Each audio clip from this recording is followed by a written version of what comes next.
خالد، في حاجة؟ ممكن ادخل بس بعد اذن حضرتك؟ انا بصراحه سمعت صوت كده فقلقت على حضرتك وقلت اجي اطمن عليكي. ده صوتي، كنت بكلم نفسي. ما انت عارف انا عايشة لوحدي، والوحدة قتالة، فكنت بكلم نفسي، بونس نفسي بنفسي في وحدتي.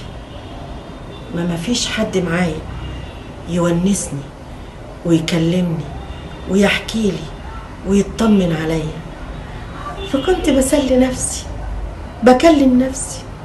اعمل ايه؟ ياه، للدرجه دي؟ هو الواحد لو لوحده ممكن يوصل لمرحله ان هو يكلم نفسه، ممكن يتجنن او انا اسف والله، بس يعني الواحد ممكن لو عايش لوحده يوصل للمرحله الصعبه دي فعلا؟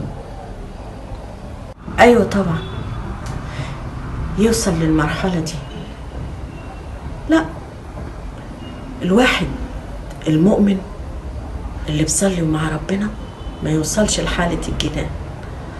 لكن انا كنت بكلم نفسي وبراجع ذكرياتي مع نفسي، وانا كنت مع جوزي وولادي عايشة وسعيدة.